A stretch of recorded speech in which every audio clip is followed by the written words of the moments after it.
What's going on, guys? It's Picsoleated, and today we are going to be looking at my top 5 sneaker purchases of 2018. Now, I hope we all can agree that 2018 has been a long and great year for sneakers. We've seen so many new silhouettes and collaborations, it's truly been almost impossible to keep up. We've got so many new entrants into the sneaker market, as well as many familiar collaborations, all coming out with timeless and well thought out colorways and styles. From your Nike Off-Whites to your Travis Scotts, Alexander Wangs, and Dragon Ball Zs, there was so much on hand to offer this year that no sneakerhead could have gone unsatisfied. And if there is one that is unsatisfied and you're watching this, my friend, I have one thing to say to you. The harsh reality is you'll never be happy. But what we're going to be doing in this video is, it's not just going to be the top sneakers of 2018. We're looking at my top 5 sneaker purchases of 2018. These happen to be sneakers that I feel were my best purchases of this year. We'll discuss why, what makes them so special, and why did they truly make it on the list over other sneakers. Now, before we get started, feel free to follow me on the gram at Picsoleated for more fire sneaker content. Yes, flaming hot Cheetos fire. And don't miss out on future giveaways. With all that out of the way, let's get on to my top 5 sneaker purchases of 2018. Oh yeah, and I got a little OVO keychain out here. Don't really know where to put that. Right there. Hopefully it's not sticking out too much. So starting with number 5 on the list, it is the Air Max 97 Sean Wotherspoon, or Air Max 197s. I can't remember. It's one of the two, Air Max 97 ones or Air Max 197. I think it's the Air Max 197 Sean Wotherspoon. I know what you're thinking. Picks, we've heard about this shoe a million times. Put it down, replace it with something else. We've had enough. Okay, I get it. I know you've had enough, and so have I, but hear me out. There was no way this couldn't have made the list. Believe it or not, I went through this list a number of times before deciding that this was the pair that had to be on here. Hella revisions have already happened to this list, trust me, and this had to be it. The Sean Wotherspoon Air Max 197 is a mix of 2 legendary Air Maxes with a corduroy upper and a daring color scheme of some of the least popular colors known to man. I mean, look at this yellow, just look at it. What other shoe do you think has this yellow on it? Let me tell you. None. Zero. Donuts. But yet, combined on this shoe, Nike and Sean just happened to make it work. In theory, this is supposed to be a bust. How, oh how, Sway, am I holding a pair of shoes that would otherwise constitute a flop? It boggles my mind. Although it's unfair to say that, because I like these from the jump, as did most people, because, I mean, they voted for them. Regardless, not only does this mark the first time the people were able to vote a sneaker into existence, but it's the first time a reseller got his own shoe. And I'm sure many of you are happy about that, while many of you aren't. And most of you probably just don't care because you like the shoe. And even though the shoe first released in November last year unofficially, the official release was March of this year, so this is a valid entry into the sneaker list. It's a sneaker I'm proud to wear, it breaks necks every time, and therefore this shoe makes it on my list as number 5. Number 4 on the list is quite conveniently the Travis Scott Nike Air Jordan 4 Cactus Jack. Travis Scott, a ridiculously popular superstar of an artist. I've listened to his music since Owl Pharaoh and I've always been a fan. Seeing him go from obscurity to essentially a music and fashion icon is amazing. Then to having your own Nikes, this guy's on top of the world, and then some. But that's not why I bought this shoe. This shoe makes the list because I love Jordan 4s, but if you know me, you know that I'm very picky about my colorways, especially when it comes to the Jordan 4s. Before this colorway, the only Jordan 4s I've liked throughout time were the Bread 4s, the White Cement 4s, the Cause 4s, only in the gray colorway, and Levi's 4s.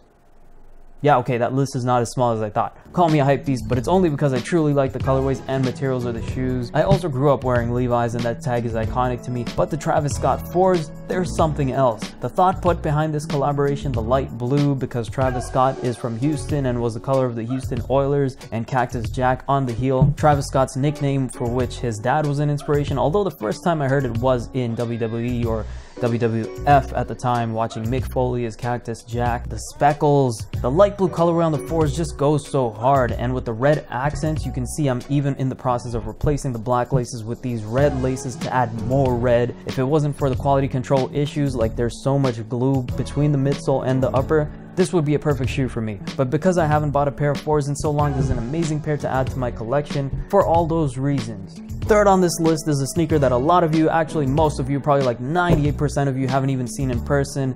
It's a pair of Bape Apes the Highs in pink camo. Be honest, how many of you thought these were Chucks? Tell me in the comments, because I know there's a ton of you. Believe it or not, they're actually a pair of Bape sneakers. If you're a fan of Bape, you will know that they often release sneakers that look like other sneakers. Like the Bapestas, for example, look like Air Force Ones, but they don't release them as a pair of knockoffs or to steal their design. These shoes are made with the base design of these popular sneakers as an ode to what Bape considers timeless sneaker designs. So it's pretty much a compliment to whatever company they're essentially taking inspiration from. The history of how the Apestas were made, though, is a little more unique, and what makes these shoes special is you can only get them in Japan. At least I think that's true. I haven't seen them for sale anywhere else. It might be Japan and other Asian countries, but a long time ago in the past, Converse was selling their Converse All-Star design license for whatever reason. Maybe they were at the brink of financial collapse and needed some money, and one of the companies they sold it to was Bape. Later on, they decided to start buying back the licenses from the companies they sold it to, but Bape refused. It seemed they were successful in being able to retrieve all the licenses except from Bape Japan. The Japanese government concluded that they didn't have to sell the license back, and so Bape can still keep making the Bape Apesa. And for all I know, that might be a rumor, so don't quote me on that, do your own research. But once again, that's not why these shoes are on the list. It's because I bought these on my trip to Japan, and so now they're a sentimental item to me that reminds me of the great moments I had on the trip. From the places we visited, to the food, landmarks, and culture, it was just an overall amazing place. And these shoes are now a reminder of that. But aside from that, I love the pink color. If you've watched my previous content, you know I love vibrant colors on my sneakers, and this is no exception. I've loved Bape since I was a kid, and now that I can afford it, I can, you know, worship the Bape that I buy, like this pink cam all over the shoe, the classic shark face going all over the upper. The Apestas have wider flat laces than typical Chucks, and I love that about the shoe. It makes me wonder why regular Chucks don't do the same thing. And finally, my favorite thing about the shoe, it's this zipper on the inside of the shoe. We all know how annoying Chucks are to take on and off, because no matter what, you're always going to have to unlace and relace them to get in and out. With this side zipper, all you have to do is unzip and slide your foot in and out of the shoe without worrying about taking time to unlace or relace them. That's a super duper positive as far as I'm concerned. They're not the most comfortable shoe, neither are regular Chucks, and they're obviously not the most coveted because most people don't even really know about them, but they're number 3 on my top 3 sneaker purchases of this year. And counting down, getting super close to the bottom of the list, number 2 on this list is a shoe that might surprise a lot of you. I really do think it will. It is the Adidas X Yeezy 700 in the mauve colorway.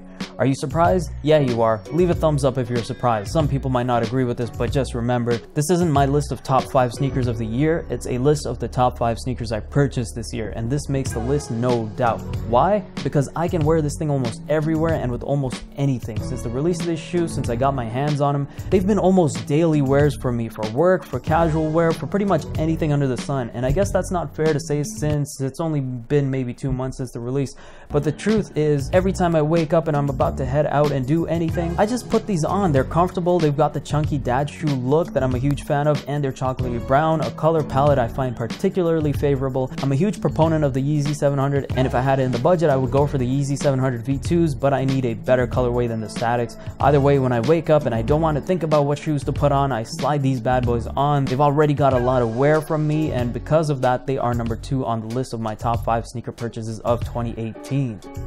Okay guys, finally, it was a long journey. Okay, no it wasn't, but here we are at last. The final, number 1, my top sneaker purchase of 2018. I wonder if you can guess it. Go, guess it in the comments. Guess what it could be. Pause the video if you have to. You have 5 seconds before I say it. Okay, 1, 2, 3, 4, 5. Bam! It's the Nike X Kith LeBron 15 closing ceremonies. You might be wondering, Pix, this is a ball shoe. What are you talking about? I haven't seen you lay 1 foot on the ball court all year. You're right, I may not have filmed it, but I'm a huge, very popular baller. Okay, I lied, I haven't played ball in a while, and even if I do anytime soon, it won't be in these bad boys. These sneakers are so very iconic to me. A collaboration between sneaker giant Nike and my favorite apparel and now street dessert brand, Kith, in association with the greatest basketball player to grace the NBA. But again, that's not why these shoes make the list. These shoes make the list because for the first time in a long time, they got me to buy a basketball shoe. I haven't bought a true performance basketball shoe in a long time until the moment that I saw these. This collaboration was the first and at this moment the only time we saw embroidery on a knit Nike shoe. The fact that Kith and Ronnie Fieg were able to embroider a knit shoe, something most thought was not possible or just not viable, speaks volumes as it is. And the fact that it's a luxurious design of flowers, vines, and gold to symbolize royalty, the messaging behind that is amazing. To go with LeBron's nickname, King James. The theme and the design work so well together, and it's just so groundbreaking. You have the zipper in the middle of the shoe, everything is so well thought out. I cannot complain. They're not the most grippy on regular streets for whatever reason. I've almost slipped hard on these, catching myself before the slip got bad, but other than that, these shoes are nothing like anything I've ever owned, and because of that, this pair, the Kith LeBron 15 Closing Ceremony, is the top sneaker I've purchased in 2018. Congratulations guys, you've made it this far, and now for a quick bonus round. Since you made it to the end of the video, you get to see my one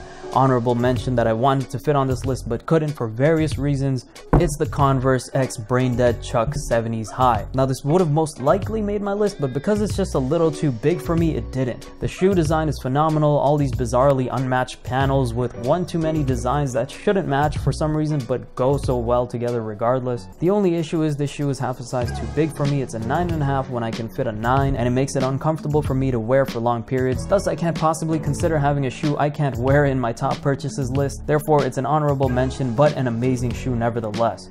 I hope you enjoyed my list. Did you agree or disagree with anything on the list? What would you put in your own list? Let me know in the comments. Happy holidays. Catch you later. Picsoleated is out.